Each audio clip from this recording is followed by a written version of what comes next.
Praise the lord. దేవునికి మహిమ కలుగును గాక.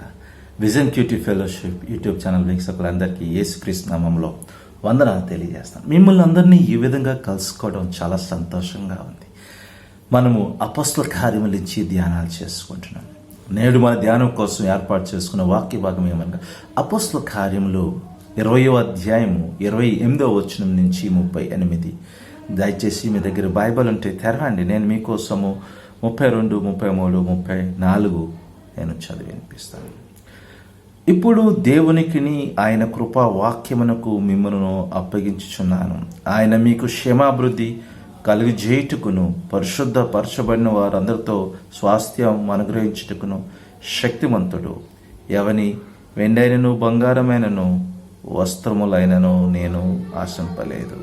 నా అవసరముల నిమిత్తము నాతో ఉన్నవారి నిమిత్తము ఈ నా చేతులు కష్టపడినవని మీకు తెలియను.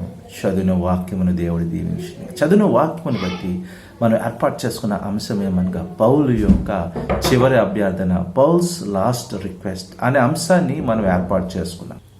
ఎఫెసస్ సంఘంలోని విశ్వాసుల ఎడల మరియు సంఘం ఎడల శ్రద్ధ వహించే విషయంలో తమ పిలుపును నెరవేర్చమని సంఘంలోని పెద్దలను పౌలు కోరినట్లుగా మనము చూడగలుగుతున్నాం. సంఘం లోపల మరియు వెలుపల నుండి హింసించడానికి గుంపులుగా జనులు లేవడం ఖచ్చితం కాబట్టి పౌలు యొక్క అభ్యర్థన చాలా దృఢంగా ఉన్నట్లుగా మనం చూడగలుగుతున్నాం కదండి. ఆర్థిక విషయాలకు సంబంధించి పౌలు ఆదర్శంగా తీసుకోవాలని అభ్యర్థించాడు పౌలు కదండి. స్వంత చేతులతో పనిచేసి స్వంత నిధులను సేకరించి బలహీనులకు సాయం చేసి అని పౌలు ఒప్పుకున్నాడు. ఒకరినొకరు కొరకు ప్రార్థించి ఆలింగనం చేసుకొని ముద్దు పెట్టుకున్న తర్వాత వారు తమ వీడ్కోలు చెప్పినట్లుగా మనము ఈ వాక్య భాగం చదివితే మనకి అర్థమవుతుంది. ఈ వాక్య భాగమును ఇంకా మనం లోతుగా ధ్యానం చేసినప్పుడు మన దేవుని గురించిన గొప్ప సత్యాలు గ్రహించడానికి వీలు కలుగుతుంది. 32వ వచనం, దేవుడు విశ్వాసని వాక్యం ద్వారా దృఢపరుస్తాడు, బలపరుస్తాడు కదండి. ఈ విషయాలు మనం చూస్తున్నాం. కాబట్టి వారు దేవుని వారసత్వాన్ని పొందగలుగుతారు. మనము వాక్యమును ధ్యానించకుండా తప్పుడు బోధలను గుర్తించలేము లేదా మహిమను పొందలేము. మనము నేర్చుకున్న సత్యములను గట్టిగా పట్టుకుంటే అది మనలను సురక్షితంగా ఉంచుతుంది. ఈరోజు విషయాన్ని మనం ఆలోచించాలి. తప్పుడు బోధలు చాలా ఎక్కువైపోయాయి. వాటిని గుర్తించలేని స్థితిలో సంఘం ఉంది. వాటిని గుర్తించాలంటే దేవుని వాక్యంలో మనం బలంగా ఉండాలి. దేవుని వాక్యాన్ని ధ్యానించినప్పుడు దేవుడు సరైన మార్గంలో నడిపిస్తాడు. అది మనం విశ్వాసంలో సురక్షితంగా ఉండడానికి కాపాడు. కనుక ఈరోజు ఈ విషయాన్ని మనం ఆలోచించాలి. దేవుని వాక్యాన్ని మనం ధ్యానిస్తున్నామా? అర్థం చేసుకోగలుగుతున్నామా? ఏది తప్పు, ఏది మంచి వాక్యమో తెలుసుకోగలుగుతున్నామా? ఆలోచన చేయాలి. ఈ వాక్య భాగం ఇంకా మనం లోతుగా ధ్యానం చేసినప్పుడు దేవుడు మనకు నేర్పే పాఠమును గ్రహించడానికి వీలు కలుగుతుంది. 33 నుంచి 35 వచనాలు. పౌలు తను బోధించే వాక్యములో ఒక ఆచరణాత్మక ఉదాహరణను చూపించాడు కదండి.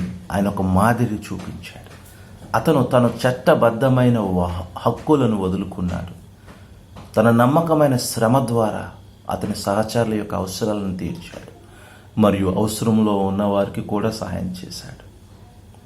మనం బోధించే వాక్యము మరియు జీవించే జీవితము ఎంత దగ్గర సంబంధం కలిగి ఉంది.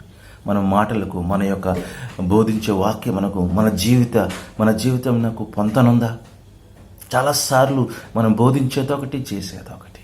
ఈరోజు సేవకులమైన మనము, దేవుని బిడ్డలమైన మనము ఆలోచన చేయాలి.